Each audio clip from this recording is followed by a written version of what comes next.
नमस्कार, the legal Indian के इस एपिसोड में आप सारे लोगों का फिर से स्वागत है। दोस्तों, आज हम बात करेंगे मुंबई की एक कोर्ट ने एक व्यक्ति को 1.5 साल के लिए जेल भेज दिया। इसके पीछे क्या रीज़न था उसको समझने का प्रयास करते हैं। यहाँ पे कहा गया है कि कॉलिंग अ गर्ल आइटम, लड़कियों को आइटम, पटाखा, माल बोला जाता है। अपने आसपास के लोगों को आपने बोलते सुना होगा, किसी सिनेमा में देखा होगा, किसी सीरियल में देखा होगा, बोला जाता है ना, उसी की बात यहाँ पे हो रही है। Calling a girl item, court का कहना है कि calling a girl item is derogatory.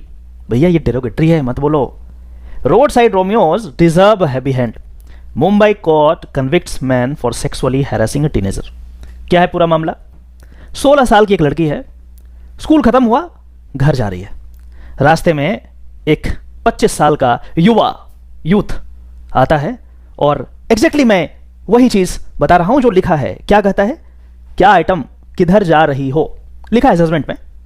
क्या आइटम किधर जा रही हो, एंड कमेंटेड ए आइटम सुनना। आप समझ रहे हैं? ये बोला गया। लड़की 100 नंबर पे कॉल कर देती है, केस रजिस्टर होता है, उसी की सुनवाई हुई और उसके बाद ये डिसीजन दिया गया कि भैया तुम आइटम बोलोगे ना लड़की को, ए आइटम कहां जा रही हो, दिस इज डेरोगेटरी। और ये जो है सेक्शन 354 ऑफ द आईपीसी के अंडर पनिशेबल है। मतलब ये हुआ कि by saying this you are outraging the modesty of a woman. इस जजमेंट को देते हुए जज साहब कहते हैं कि item is a term used generally by boys to address girls in a derogatory fashion as it objectifies them in a sexual manner and same will clearly indicate his intention of outraging her modesty. और इसीलिए ये आसान लगता होगा कि अरे कुछ नहीं, आइटम तो बोलना है, क्या है, क्या होगा, क्या लग रही, आइटम लग रही, माल लग रही, भैया ये आसान नहीं है। This is punishable with in the meaning of Indian penal code. But unfortunately जो युवा हैं हमारे 20 से 25 साल 30 साल वाले, टाइम नहीं लॉ पढ़ने का, कहां से पढ़ेंगे? 1.5 साल जेल में रहेंगे तब पता चलेगा। चलो, कन्विक्शन हो गया। कन्विक्शन के बाद इनके वकील साहब प्रोबेशन की डिमांड करने लगे कि साहब पहली बार गलती किया है, माफ कर दो। प्रोबेशन ऑफ ऑफेंडर्स एक्ट है हमारे पास, एक्ट जिसमें वैसे व्यक्तियों को जो पहली बार गलती करता है, कोई ऑफेंस कर देता है, तो सिर्फ इसलिए कि आगे से ऐसा नहीं करेंगे, माफ कर दीजिए, तो ये एक्ट यूज हो जाता है। कोर्ट ने इसे भी खारिज कर दिया, मना कर दिया। क्या कहा जज ने? जज साहब कहते हैं कि such offences need to be dealt with a heavy hand as a lesson needs to be meted out to such road side Romeos in order to protect the women from their uncalled for behavior. Consequently, there does not arise any question of granting the benefit of probation to the accused or showing unwarranted leniency to him. मना कर दिया, बोला कि नहीं, item बोला, इसको जाने दो जेल। फिर जज साहब कहते हैं कि calling her an item in my opinion, समझिएगा, इन माई ओपिनियन, जज के ओपिनियन में, will certainly go to prove the fact of having outrage the modesty. ये बहुत इंपॉर्टेंट है, जज का ओपिनियन, इन माई ओपिनियन। इसीलिए लोग जज बनना चाहते हैं। भैया मुझे तो ऐसा ही लग रहा है, तुमको परेशानी है ना, हाई कोर्ट चले जाना, उससे ऊपर वाले अदालत में चले जाना। एग्जीक्यूटिव को ये जो डिस्क्रिशनरी पावर है ये नहीं दिया जाता, या यूं कहें कि इस मैग्नीट्यूड में नहीं दिया जाता, जजेस के पास है। इन माई ओपिनियन, मुझे ऐसा लगता है, दुनिया जाए भाड़ में, मुझे ऐसा लगता है, तो भैया मैं तो तुम्हें 1.5 साल डालूंगा जेल में। ये होता है डिस्क्रिशनरी पावर ऑफ द जज। चलो, ये बात तो समझ में आ गया। नाउ बिगर पिक्चर क्या है? बिगर पिक्चर, बिगर पिक्चर ये है कि आखिर हम क्यों बोलते हैं किसी को पटाखा, किसी को माल, किसी को आइटम? कहां से सीखते हैं, कहां से सीखते हैं? सर्टेनली ज्यादातर हम में से जो युवा हैं, मूवी से, सीरियल से, सॉन्ग से हम सीखते हैं। क्या इनके खिलाफ कुछ नहीं होना चाहिए? जो हमें सिखा रहा है उनके खिलाफ नहीं होना चाहिए? ये जो डायरेक्टर बड़ी बड़ी मूवी बनाते हैं और गाना क्या बजाते हैं साहब, आपने सुना है? तू चीज बड़ी है मस्त मस्त। कौन सा चीज? कहां से सीखते हैं नवयुवक? यहीं से।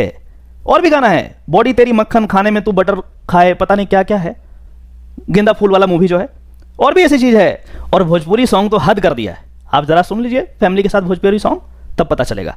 कमरिया करे लपालप तो लपाचप, पता नहीं क्या क्या क्या है ये।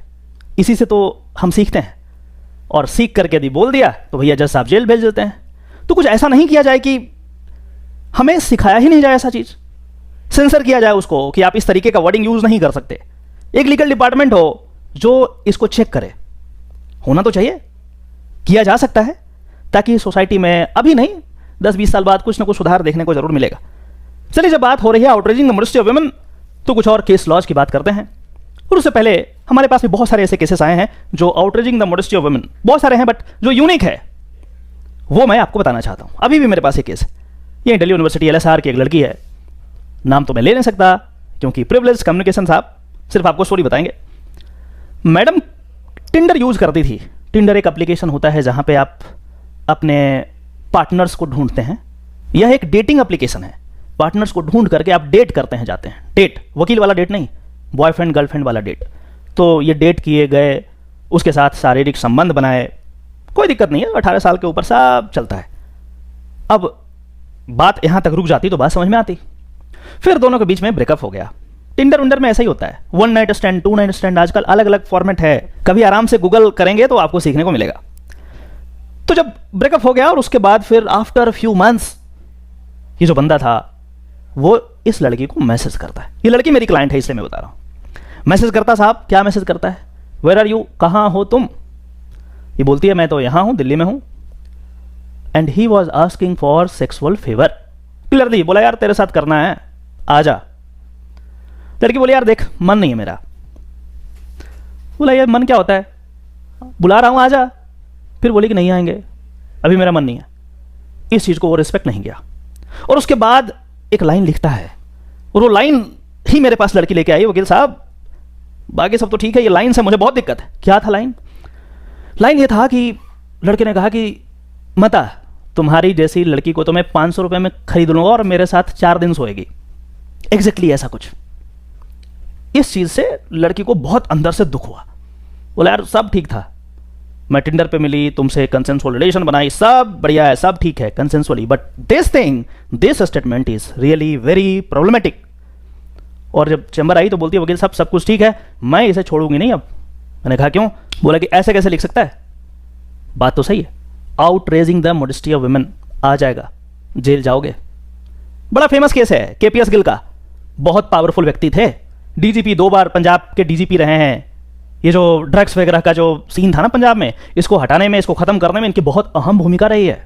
एक बार इन्होंने पार्टी दिया, पार्टी में बहुत बड़े बड़े लोग आए, जो कि खुद ही DGP थे, तो IAS IPS ऑफिसर सारे भरे पड़े थे पार्टी में। एक महिला IAS ऑफिसर को इन्होंने बुलाया, वो बेचारी उठ करके कुर्सी से उठ करके गई उनके पास।